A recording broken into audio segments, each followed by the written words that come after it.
নাম কি? জ্যোতি আক্তার। প্রতীকী খালেদা জিয়া নাম কি? দানের শেষ প্রতীক বিএনপির মনোনীত প্রার্থী জননেতা জহিরুদ্দিন সবাইকে আমার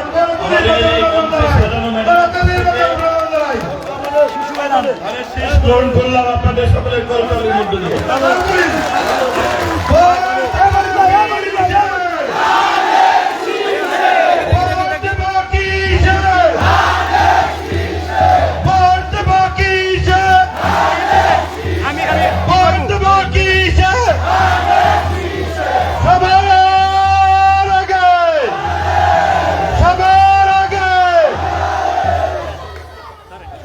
আজকের এই নির্বাচনী জনসভার আমার প্রিয় সভাপতি, আমার সামনে উপস্থিত সামনে থেকে একটু ক্লিয়ার করেন বরিশাল জেলা বিএনপির সদস্য সচিব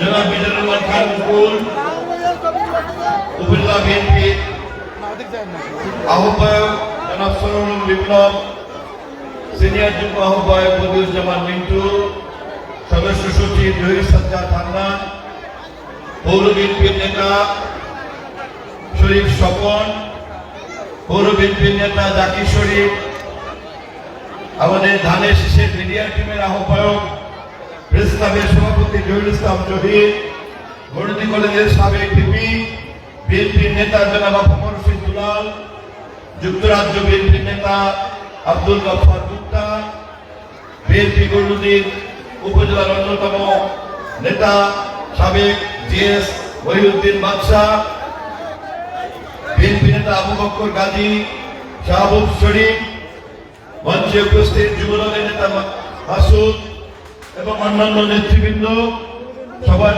পৌর বিএনপির নেতৃবৃন্দ, ছাত্রদল, যুবদল, স্বেচ্ছাসেবক দল, মহিলা দল, কৃষক দলের আমার প্রাণপ্রিয় সহকর্মীবৃন্দ, ঢাকা থেকে আগত আমার কিছু বন্ধু এবং এই এলাকার গৌরনদী পৌরসভার আমার সম্মানিত এলাকাবাসী, আপনাদের সবাইকে আসসালামু আলাইকুম।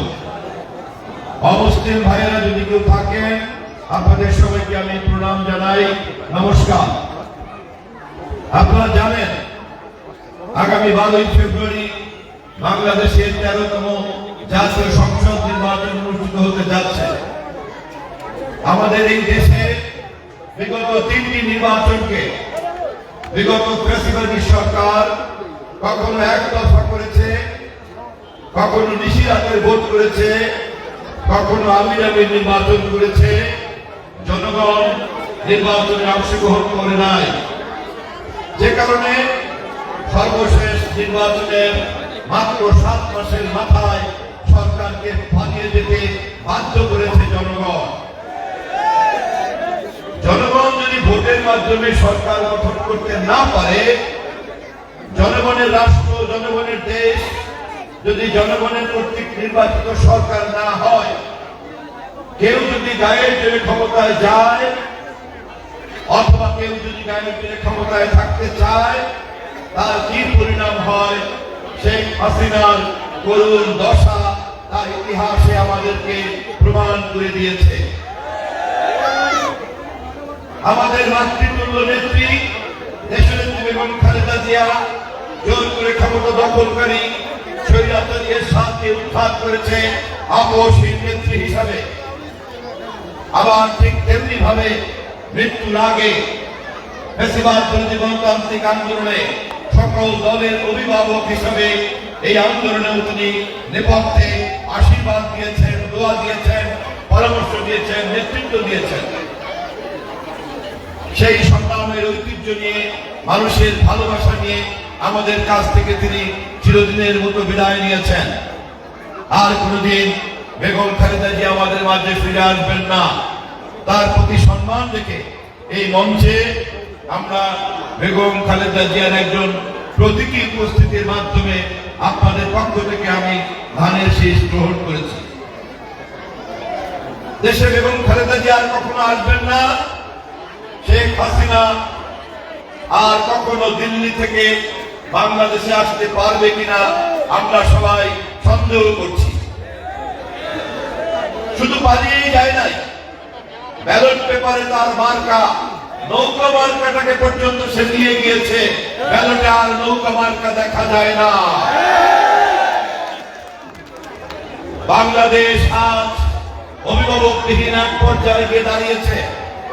ঠিক সেই পরিস্থিতিতেই আমাদের নেতা দেশনায়ক তারেক রহমান 25শে ডিসেম্বর অর্ধ কোটি মানুষের ভালোবাসায় সিক্ত হয়ে দীর্ঘ প্রবাস জীবন থেকে বাংলাদেশে এসে জনগণের কাছ থেকে স্নেহ ভালোবাসার সিক্ত হয়ে নেতৃত্ব গ্রহণ করতে যাচ্ছে। প্রমাণ হয়ে গিয়েছে বাংলাদেশের রাজনৈতিক প্রক্রিয়াতে তিনি এই মুহূর্তের একমাত্র আলোক বর্তিকা। প্রমাণ হয়ে গিয়েছে বাংলাদেশের অন্ধকারময় রাজনীতির মধ্যে তিনি একমাত্র সূর্যের দায়িত্ব পালন করছেন। কিন্তু রাজনৈতিক ভাবে প্রমাণ ভাসমান, আমাদেরকে জনগণের ম্যান্ডেটের মধ্যে দিয়ে প্রমাণ করতে হবে। আগামী 12 তারিখে ধানের শীষে ভোট দিয়ে প্রমাণ করতে হবে বাংলাদেশ জাতীয়তাবাদী দলের চেয়ারম্যান দেশনায়ক তারেক রহমান বাংলাদেশের নির্বাচিত প্রধানমন্ত্রী। আগামী 12 তারিখে আমরা ধানের শীষে ভোট দিয়ে সে কথাই প্রমাণ করতে যাচ্ছি ইনশাআল্লাহ। 12 তারিখের নির্বাচনের মধ্য দিয়ে আমরা দেশনায়ক তারেক রহমানকে যেমন বাংলাদেশের প্রধানমন্ত্রী করব, এই এলাকা থেকে আপনারা তৃতীয়বারের মতো আমাকে যদি জাতীয় সংসদে পাঠান, তাহলে আমি স্থানীয় উন্নয়ন এবং জাতীয় পর্যায়ে দেশনায়ক তারেক রহমানের সঙ্গে জাতীয় পরিবর্তনের দায়িত্ব পালন করতে পারব। তিনি দেশে ফিরে বলেছেন, আই হ্যাভ এ প্ল্যান। কি তার প্ল্যান? তার প্ল্যান হিংসা বিদ্বেষের এই রাজনীতিকে মুক্ত করতে হবে। দেশনায়ক তারেক রহমানের কি পরিকল্পনা? আমাদের দেশের অবহেলিত নারীর পাশে রাষ্ট্রকে এবং দেশকে দাঁড় করতে হবে। আমাদের সমস্ত নারীর পাশে গিয়ে রাষ্ট্র দাঁড়ানোর জন্য তাদের প্রত্যেককে ফ্যামিলি কার্ড দেওয়া হবে। বাংলাদেশে একজন নারীকেও বাদ রাখা হবে না যে নারীকে ফ্যামিলি কার্ড আমরা দেব না। কি তার পরিকল্পনা? বাংলাদেশ একটা কৃষি নির্ভর কৃষি অর্থনীতির দেশ। আমরা এই কৃষি অর্থনীতিকে আমরা উন্নত করতে চাই, কারণ আমরা যদি কৃষি অর্থনীতিকে বেগবান করি, আমাদেরকে প্রতি বছর যে 20 লক্ষ টন চাল আমদানি করতে হয়, এই আমদানি আমাদের করতে হবে না, বরঞ্চ আমরা আমাদের কৃষি স্বনির্ভরতার কারণে আমাদের দেশের আভ্যন্তরীণ অর্থনৈতিক গতিশীলতা লাভ করবে। সেই কারণে তারেক রহমান কৃষকদেরকে কৃষি কার্ড দিবেন, মহিলাদেরকে ফ্যামিলি কার্ড দিবেন। আমরা তার পরিকল্পনা থেকে জেনেছি বাংলাদেশের কোন শিক্ষিত বেকারকে আমরা বেকার থাকতে দেব না। বাংলাদেশের সমস্ত শিক্ষিত বেকারদের জন্য আমরা কর্মসংস্থানের সুযোগ তৈরি করব।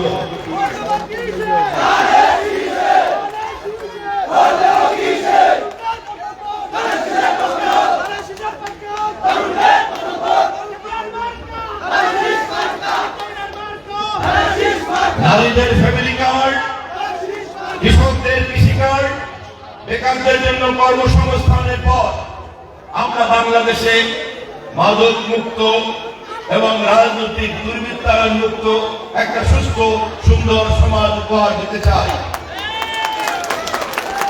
ক্ষমতাসীন দলের নামে রাজনৈতিক দলের ছাত্র যুবরা কেউ যাতে চাঁদাবাজি না করতে পারে, সমাজে বিশৃঙ্খলা তৈরি করতে না পারে, নাগরিকদের জানমালের কোনো সমস্যা তৈরি করতে না পারে, আমরা সেই ধরনের একটা আইন শৃঙ্খলা নির্ভর সামাজিক শৃঙ্খলা নির্ভর বাংলাদেশকে আমরা নিশ্চিত করব।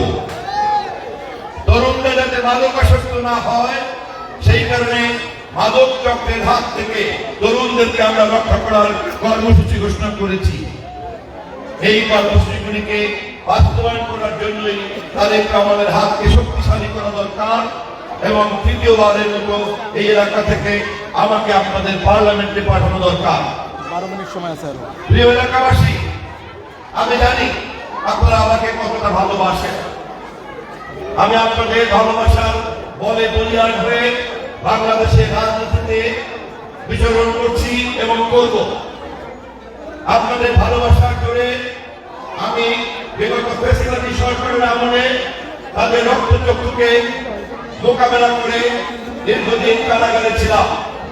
এমনকি 5 তারিখে শেখ হাসিনা যখন পালিয়ে যায় তখন ঢাকা কেন্দ্রীয় কারাগারে আমরা বন্দী ছিলাম।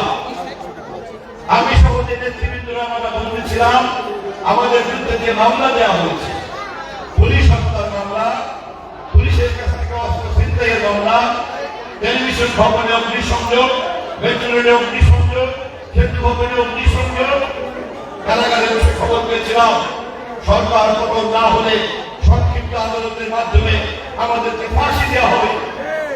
আমি সম্মান জানাই, শ্রদ্ধা জানাই সেই সকল বীর শহীদদের, তরুণদের যাদের জীবনের বিনিময়ে শেখ হাসিনার ক্ষমতা পরিবর্তন হয়েছে, যে কারণে আমরা জীবিত অবস্থায় আবার আপনাদের মাঝে ফিরে আসতে পেরেছি। আমাদের এই গৌরনদী আগুনঝরার 4 জন শহীদ মাটির নিচে শুয়ে আছে ফেসিবাদ শেখ হাসিনাকে উৎখাত করার সংগ্রামের জন্য। শুধু সংগ্রাম করে রক্ত দিলেই হবে না, স্বপ্ন পূরণ করার জন্য আমাদেরকে পরিকল্পিতভাবে দেশ গঠন করতে হবে, আমাদেরকে পরিকল্পিতভাবে রাষ্ট্র পরিচালনা করতে হবে। এবং সেই কারণেই আমাদের নেতা বলেছেন আই হ্যাভ এ প্ল্যান, এবং সেই প্ল্যান অনুযায়ী আমরা ভবিষ্যতে দেশকে পরিচালনা করব। নির্বাচন গৌরনদী আগুনঝরার গত 30 বছরে আমি অনেকবার করেছি। আমার অভিজ্ঞতা আপনাদের সঙ্গে অভিজ্ঞতার অনেক মিল আছে, সে কারণে আমি আপনাদেরকে সতর্ক করতে চাই, আমরা আমাদের নিশ্চিত বিজয়কে বিপদগ্রস্ত করার জন্য কোন সাজানো ফাঁদে পা দেব না। আমার প্রতিদ্বন্দ্বী 4 জন প্রার্থীর মধ্যে কেউ কেউ গণমাধ্যমের দৃষ্টি আকর্ষণ করার জন্য নাটক করতে চায়, কেউ কেউ গণমাধ্যমের ছবি ছাপানোর জন্য গায়ে পড়ে পড়ে বিশাল দল বিএনপির নেতা কর্মীদেরকে উস্কানিমূলক কথা বলে। কারণ এত বড় শক্তি দল, তাকে যদি একটা ক্ষুদ্র পিপীলিকা উস্কানি দেয় তাহলে তারা উত্তেজিত হওয়াটা স্বাভাবিক।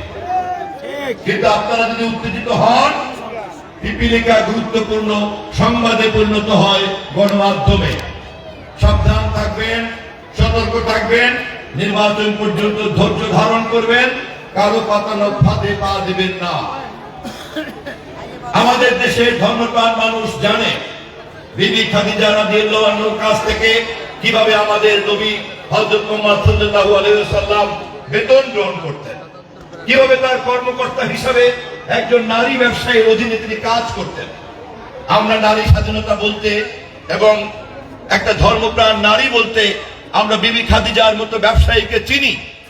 অতএব নারীদেরকে ধর্মের নামে যারা ঘরে আবদ্ধ করতে চায়, সেই ধর্ম ব্যবসায়ীদেরকে পরিচিত করে রাখবেন, চিহ্নিত করে রাখবেন, আমার মা বোনদের কাছে তাদেরকে চিনিয়ে রাখবেন। আমরা চাই আমাদের মা বোনরা বিবি খাদিজার মতো কর্মঠ হবে, কর্মজীবী হবে, ব্যবসা করবে, কর্মজীবী হয়ে চাকরি বাকরি করবে, শিক্ষিত হবে। কিন্তু যারা তাদেরকে অশিক্ষিত রাখতে চায়, ঘরে বন্ধ করে রাখতে চায়, আমরা তাদের ব্যাপারে সজাগ করে দেব।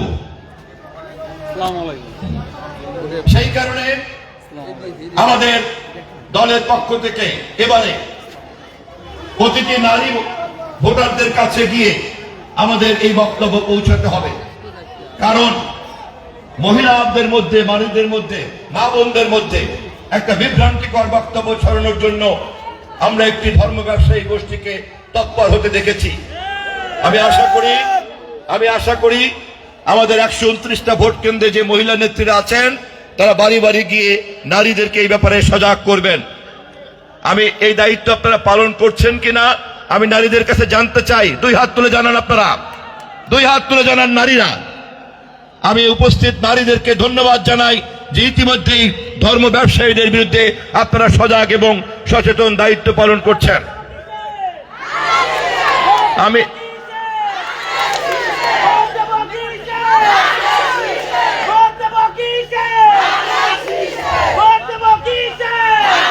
মা বোনদেরকে ধন্যবাদ জানাই যে আপনারা উপস্থিত হয়েছেন, অনেক কষ্ট করেছেন। আমি সর্বশেষ ছাত্র দল, যুব দল, স্বেচ্ছাসেবক দল এই তরুণদের উদ্দেশ্যে কিছু কথা বলতে চাই। আমি প্রথমে তাদেরকে ধন্যবাদ জানাই, অভিনন্দন জানাই। এই দুই উপজেলায় ধানের শীষের পক্ষে তারা একটা গণজোয়ার তৈরি করেছে। এই যুবক কর্মীরা একটা করতালি দিয়ে তাদেরকে আপনারা ধন্যবাদ জানাবেন।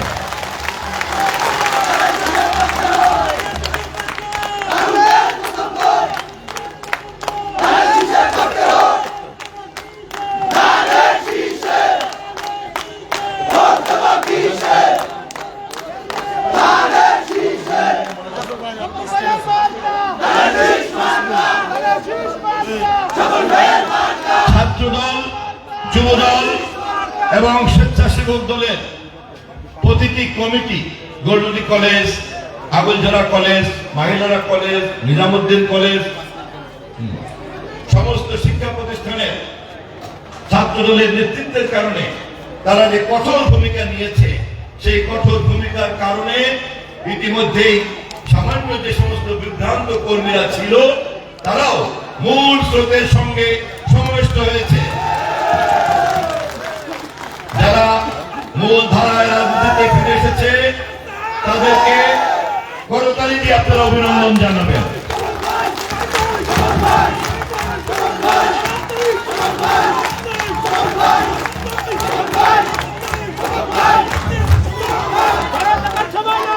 আমাদের বাংলাদেশ জাতীয়তাবাদী দলের কর্মী হওয়ার জন্য, কর্ম হওয়ার জন্য একটা শর্ত, আর ধানের শীষের ভোটার হওয়ার জন্য আর এক ধরনের শর্ত। ধানের শীষের ভোটার হওয়ার জন্য আমাদের দলের কর্মী হওয়া দরকার নাই, সমর্থক হওয়া দরকার নাই। ধানের শীষের কর্মী হওয়ার জন্য আপনারা যারা এই নির্বাচনে সঠিক প্রতিনিধি চান, দল না করলেও তাদের জন্য ধানের শীষের মিছিলের দরজা উন্মুক্ত করে দেওয়া হলো আজকে থেকে। ইতিমধ্যেই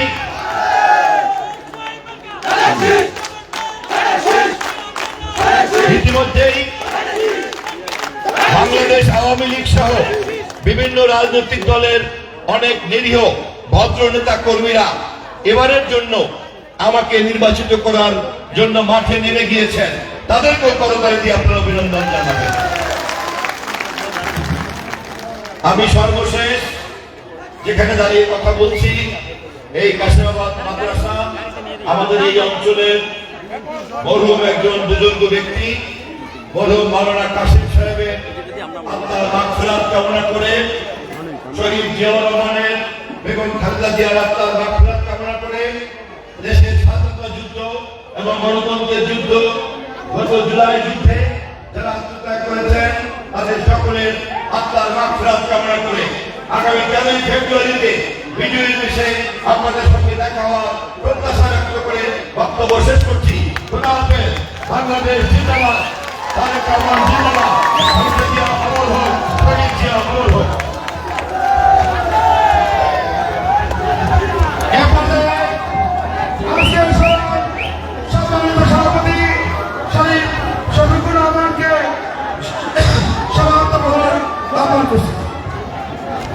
আমি এই এলাকার যারা এখানে যারা এখানে অনেকেই আজকে থেকে নির্বাচনী কর্মকাণ্ড শুরু করেছেন, আমি তাদেরকে অভিনন্দন জানাই।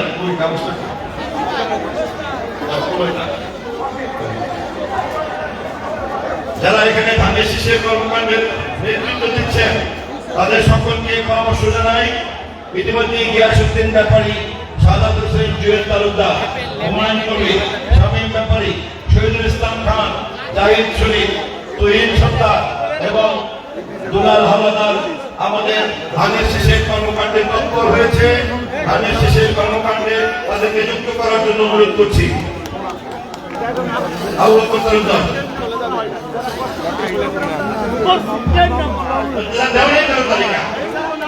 কেউ ছিল না।